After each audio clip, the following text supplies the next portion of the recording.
The content of this podcast is provided for general informational purposes only and is not intended as, nor should it be considered a substitute for professional medical advice. Sweaty and pissed, menopause makes me sweaty and pissed. Oh, well, hello, my darling. Hi, I feel like it's been so long since I've seen you. I know. hardly recognize you. I know. Do I look greasy? You look fabulous. I feel greasy and crusty. You At the aren't. same time. You're neither. Here, oh, you angel. Here we are. We're being filmed for the first time, and I feel weird. Yeah. And I think about my weight when I'm up against little bitty frail Karen. But anyway, we're here, sweaty and pissed, menopause and more. We are. And I'm Karen Nickell. I'm Leanne Morgan. And we're going to talk about a personal subject today. Food poisoning.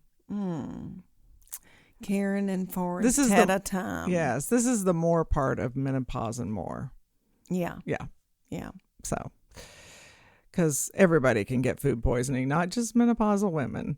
So, Forrest and I were traveling back from New Orleans last week and stopped to get gas and grab some lunch. First of all, can I ask you, did y'all have a good time in New Orleans? We had a fabulous time. What was the weather like? It was good. It was supposed to be rainy and chilly, and it was sunny and 60s during the day. It was.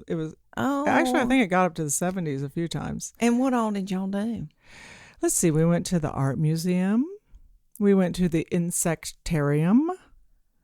Oh, that has insects. And I think it was my husband who said, "How many cockroaches do we want to see?" And Forrest said, "You can never see too many cockroaches." Oh, because Forrest is so smart. So, and you ate a lot of insectarium. good food. We ate fabulous food. We went to the zoo, and we went to... What is their zoo known for?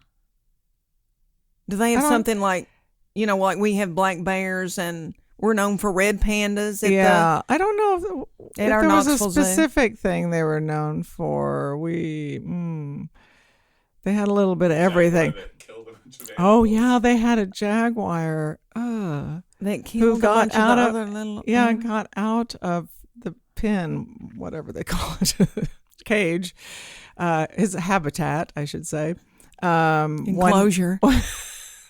Home one night, and during the nighttime, so the zoo was closed, and went on a rampage and killed 5 alpaca and a fox and a emu, and injured several animals. Oh my Lord!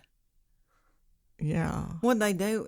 What'd they do with that jaguar? Well, they still have the jaguar. I mean, jaguar's just doing what jaguars but I mean, do. did they get him? The problem is why? They tranquilized him and put him back in his home, his enclosure. I wonder who's got that job tending to him. That would suck. I just throw him a piece of meat before I did anything. Anyway. I love a zoo. I love to go to different cities and go to zoos. Yeah, and it was a lovely space, and they were getting it all decorated for Christmas. It was neat. And we saw, what was the third thing? We did insectarium, zoo, and aquarium. Oh, an aquarium. I love an aquarium. And that was nice. What was their aquarium known for? Stuff on the river. They did have stuff in the they bayou. had river otters. No, that was at the zoo. They had sea otters. I love a river otter. Yeah, is a sea otter different from a little? They're river? big and they're nice. I mean, I don't know nice, but I guess river otters are pretty mean. Isn't that right, Forrest? River otters can be mean because they look yummy. They're okay. I shouldn't aggressive and sweet. I always wish I had one. They're hunters. What are they? Sea otters just eat like starfish. They just float on their back and eat. Oh. Well, the sea otter. Any kind of otter. The sea otters were great, and they have a parakeet room, and these parakeets land all over you. Yeah. Oh, it's interesting. That's fun. They want to be in your pocket and your purse, and your backpack. And you have to get checked to make Check sure that you you don't don't have take a little parakeets parakeet stuck out? in places here and there on your body. Oh. So you don't walk out with a parakeet. Oh my! All right, real quick, let me ask you: Did you eat oysters and fried oysters and all that fun stuff in New Orleans, or jambalaya, or all that? A lot of seafood gumbo. A lot of bread pudding. A lot of great seafood. We po' boys. I love it, and I love a remoulade. Remoulade. We Oh yeah, I we ate a love all lot that. of remoulade. Yeah, Oh. we ate at some really lovely restaurants. Yes, indeed. And then we ate at the restaurant on our way home and got food poisoning. So anyway, it was a great time. We had a really good time. So we thought we'd just talk about food poisoning so that people know the difference between that and the stomach flu. Which is going around in the state of Tennessee Yes, right it now. is. And you know what? I know. What is worse? Nothing. Well, food poisoning. Yeah, it's pretty bad. I have had food poisoning. I ate a hot dog when my kids were at a football game when they were in high school. And I remember belching as I walked across the parking lot. And I remember thinking, I've never felt that way before. That was odd. And it was like a sour feeling. Yeah. And I felt fine. I went home, went to bed, 2:00 in the morning. Up you went. Oh, horrible. Yeah. Horrible. Okay, so just briefly, the one of the differences between the stomach flu, what people call the stomach flu, which is really a gastroenteritis that's caused usually by a virus, and food poisoning. One is that stomach flu is usually a gradual onset. You feel a little icky and a little nauseous and, just don't feel well. And then you might get vomiting and diarrhea. And both at the same time. Yeah. Is a horror. Yeah. And a fever. With food poisoning, it's quite abrupt. And it can vary, the onset can vary depending on the pathogen, the bug that's causing the problem. So some pathogens have a very short incubation period, so it could be 2 or 3 hours after you eat. Some have a longer incubation period, so it could be a day, 3 days, a week, a month. So it just depends on the... So our incubation period was about 48 hours. Yes, indeed. I'm sorry. I'm not laughing at y'all. Yeah. It's just how you're saying, yes, indeed. We went to the insectary and then... and then Katie barred the door. And we had some pepper jack cheese that was bad. You think that was I think so, because it was a soft cheese can be a problem. It can. Yeah, it's a common... I love it. Well, probably if you got it where it wasn't sitting out somewhere, but anyway. So... Can I ask you real quick? Yeah.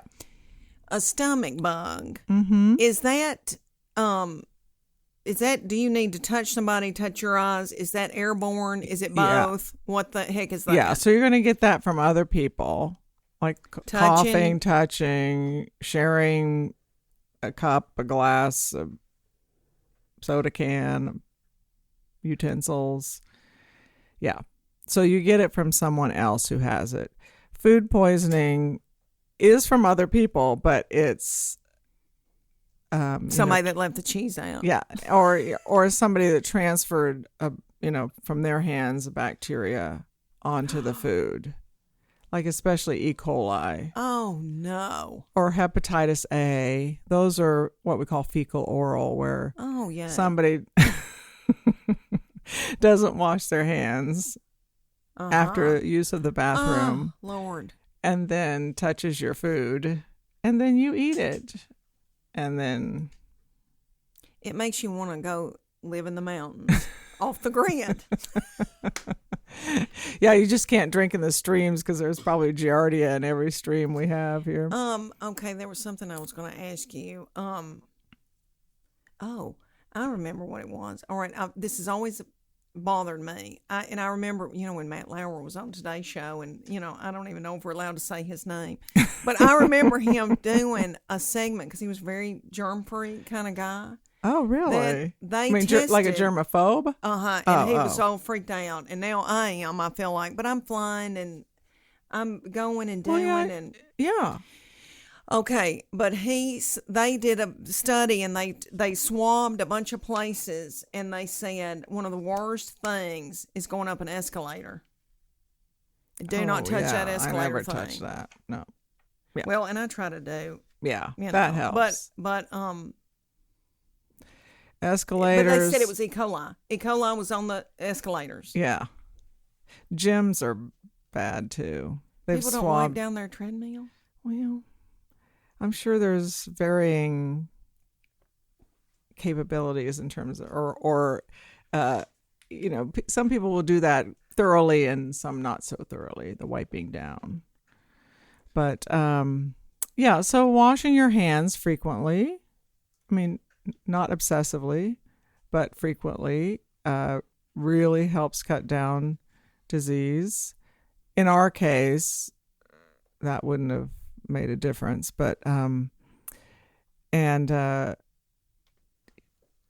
not touching door handles. Mm-hmm. Again, I don't want people to feel like they have to be obsessive about it, but if you're going to use your hand to open all the doors, then just wash your hands before you start touching your face and your mouth and your eyes. And well, when I use a public bathroom, I take my foot mm-hmm. and I do Can the we toilet see this with on my video? foot. I don't know. Yeah. I never use my hand to flush a toilet. I If don't there's either. a thing there, I never do that. I don't and then either.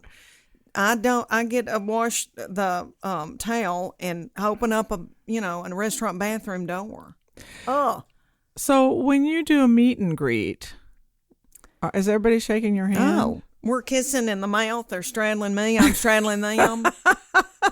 They are like you've seen your lost old best friend, and I'm not. Gosh. I know a lot of people that do that do fist bump that thing. Yeah, but everybody hugs, takes pictures, and Oh gosh. and I just make sure I wash my hands before and after because I don't want to give them anything. But usually I've had a glass of wine. We've had a ball. I do a show, and then it's like it's honest to goodness seeing your best friends. Yeah. And they all say hi to you. And everybody loves Sweetie and Pissed.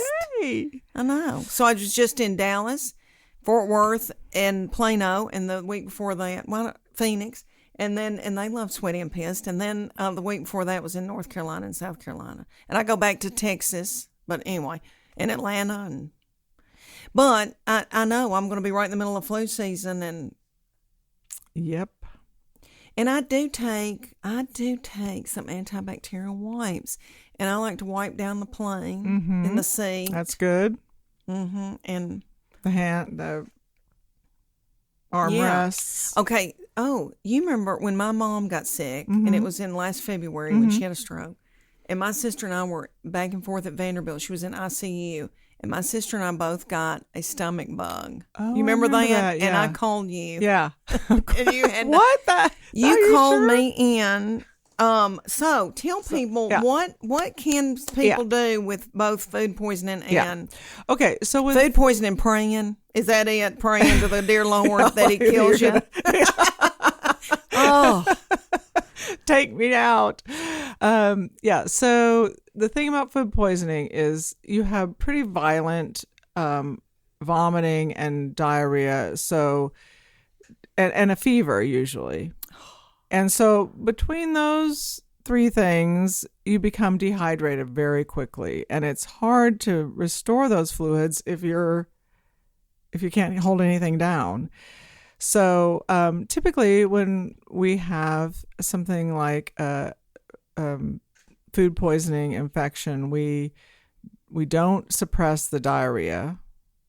We don't want to slow the diarrhea because your body's trying to get rid of this thing. That's what it's doing, right? Because I remember my grandmother saying that. Let it get out. Yeah. But you want to control the vomiting if you can so that you can hydrate. So some anti-nausea meds can be really helpful if your provider can give that to you, if you've seen them for the problem, or if you happen to have some Phenergan or Zofran or Compazine. Those are all prescription Is there anything over the counter antiemetics. that your husband could go get you? Well, ginger is a really good supplement or herb for nausea. I mean, if you're violently vomiting, it's probably not going to help a lot. So getting that vomiting under control so you can drink fluids or suck on ice chips to slow how quickly you drink or bring in fluids, because sometimes if you just chug a lug water, it makes it worse. It makes the vomiting worse. So because one of the other things that happens with food poisoning, and Forrest can attest to this too, is you're just unbelievably thirsty, and it's not just because you're dehydrated. I mean, it's just one of the symptoms is just food poisoning, just extreme thirst. And so hydrating is really important, and if you cannot hold down fluids, or you do not have a medication to take to help you hold down fluids, you need to seek medical attention, so that, because you may need IV fluids or at least medication to keep you from vomiting so that you can get fluids. And of course, if you can hold anything down, taking something for the fever really helps. If you can take ibuprofen or Tylenol to help with the fever. And your body's hurting so bad because it's so violent. You feel it in your bones. Yeah. I remember it. Yeah. And that's been, I don't even know how long ago, 5 years ago. I will never forget that feeling. Yeah. So so you have bone pain, muscle pain, sweating. It's bad. And, but typically it has a short duration. Usually within 24 hours, if you're able to stay hydrated, you'll feel quite a bit better. So if it's persisting longer than that, again, you need to be seen to have that treated. But yeah, and in terms of the stomach flu, so let me back up. So the food poisoning, most of that is from different bacteria, like Salmonella, Staphylococcus, E. coli, Campylobacter. So mostly bacteria. But we do have, like I said, you can get food illness from Hep A, which is a virus, hepatitis A. And that is a delayed symptomatology. So if you get exposed to Hep A in a restaurant, for instance, and we have that going around in our community. We do? Mm-hmm. That it's about a month later. And along with all the GI symptoms, you often will have yellow eyes. You'll look sort of yellow, greeny color. It's jaundice. You have jaundice. Oh, my Lord. And you're seeing that right now? Well, there are restaurants that have had workers positive for Hep A. Oh, my Lord. Yeah. So what if somebody's eyes go yellow? What are you doing? What do you do? Well, Hep A, when you have Hep A, hepatitis A, really it is a supportive thing. I mean, you want to just stay hydrated because we don't have anything to treat the virus. You just sort of have to suffer and torment. Just suffer and live through it. But there is a hepatitis A vaccination, so should I get that? Because I'm on the road. Yeah, and in our area, the health department's offering it for free because there's this Hep A outbreak. And I'm also, can I get that at the same time as my shingles shot? You can. You might want to separate those out. I still got to get my shingles. Yeah. Because I came and got my flu shot. Yeah. And one of your nurses said, honey, you don't need the flu shot and the shingle shot together. You can do those together. But what doesn't one make you feel? Well, make you feel better. The Shingrix vaccine, which is the new shingles vaccine, that's a series of 2 vaccinations, mounts a very robust antibody response, which is what you want. You want to make a lot of antibodies. So most people really have no problems with it. Some people complain of having, just feeling sort of achy and tired for a couple days. The arm's real sore, really sore arm. But the more you move it around, the better. Okay. Don't favor it, move it around. And again, they're 2 months apart. The two vaccines, you can get it as far apart as 6 months. So you want to get the second vaccine anywhere between 2 and 6 months after your first vaccine. But, if you have both the Shingrix and the flu vaccine, you're involving both shoulders. So that can be a little uncomfortable. I guess it depends on your job. I mean, if you're a conductor, UPS man, if you're it might hurt. You're conductor of a symphony and you have to have your arms above your head a lot, that might not be very comfortable. But, and the flu shot can make people feel a little draggy the next day. But hepatitis A doesn't? I haven't had a lot of complaints about the Hep A vaccination. I think I want one. Yeah. I think I probably get that with all your traveling. Let me ask you this, and I know we need to, or unless you've got more to say about this, but is the flu shot working this time? Well, we're early into the flu season at the time of this taping, but we really don't know. I have not yet had anyone with the flu who had the flu shot in my clinic, but that that's one person. So reporting. So it's and actually I just got the CDC email that tells you what's going around in our area. Yeah. There's an email. I didn't know that. From the so CDC. Exciting. I know. My buddy CDC. Anyway, and so I think enterovirus and adenovirus and rhinovirus are the big ones. Rhinovirus is the virus that causes the common cold. So that's the most prevalent right now. And adenovirus and flu A and B are down around 4 and 6% of the infections right now. So that usually hits you in about January, February? Yeah, that's usually the peak, but it seems like we have flu year round now. But anyway, so I have not seen people who have the flu who have had the flu shot yet, but I haven't seen a lot of people with the flu yet. So. But you like the flu shot? Well, I think people should get the flu vaccine, not only for their own protection, but there is a thing called herd immunity where you're doing that to protect other people. Like you're going to go take care of your mother, you want to protect her. Mm-hmm. If you're taking care of a little baby, you want to protect that baby. Because if you get sick and you're taking care of your mother before you know you're sick, you can give it to her, and she's a compromised person in terms of her health. So, so you want to do it not only to protect yourself, but to protect those around you, including your entire community. Yeah. So, because my daughter works for a children's hospital, and they have to, they get it because they're around little children. They're sick. Yeah. Yeah. So I like the flu shot. I didn't get it for years, and you hear things. People, conspiracy theories, but I like the flu shot.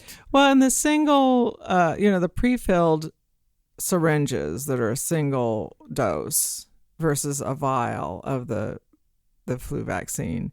The single pre-filled syringe doses do not have the thimerosal preservative, which is a mercury-based preservative, and that's one of the things that gets everybody all riled up is the preservative in the vaccine. But the pre-filled syringes don't have that in it. So anyway, the food poisoning, mostly bacteria. The stomach flu is typically a virus like norovirus. Norovirus is sort of famous for being on cruise ships. Oh, yeah, honey. Yeah. Oh, been through that. Yeah. So. Oh, my middle child, every time we went on and I'm not a cruise person, but we would go with my husband's company. She would get sick, and then we'd be quarantined to the room. But I didn't care. I don't want to be out on all that big mess. Oh my God. You know, I don't want to be around that many people on the, I don't know, and that buffet, and you see people scooping all that. I don't want that. Even though I did have a good time on a cruise in Alaska, because I get seasick, and I like the cruises where it's like glass, the water, but that in the Caribbean, it's tried to kill me several times. Well, the cruise to Alaska is usually along the inner passage, so you have that chain of islands that you're sort of buffy you from the ocean. Yeah, and it looks like a picture book. Yes, it does. Yeah, a little whale out doing little whale, jumping and doing little sea otter. Okay, well, I hope nobody gets food poisoning. Yeah, so I do want to say the time to see a doctor is, again, if you can't keep fluids down, if you get bloody stools. Oh, my Lord. If you lose consciousness, if you go into shock, you need to be seen. I mean, the shock and losing consciousness, you just need to go to the ER. But if you have bloody stools or you can't keep fluids down, you need to see your primary care provider. Yeah. Okay, good to know. So washing hands, cover your mouth when you're not with your hand, but cover your mouth if you're sneezing or coughing. Those are the, be careful where you eat. So, and you can look at those health reports. I know in the paper they always review these health reports, and we've got a darling man in Knoxville, Don Dare. Yeah. Don Dare is on it. Yeah, honey. Yeah, where to eat. He not knows to where eat. it's nasty. Yes, exactly. He does. He's a doll. Well, I hope all of you avoid food poisoning and the stomach flu. I wouldn't wish that on my worst enemy. So, no. Yeah. Okay. But thank you all for listening. I know. Thank you all so much. We need to thank. Yes, we need to thank Forrest, our producer, and our composer of our theme music, which I know is a earworm, sticks right in your head. And we thank also goodness for him. Yes, and we also want to thank Stephen Brown, who did our artwork for Sweaty and Pissed. So we are appreciative of both of them for supporting us in our artistic efforts. Yeah.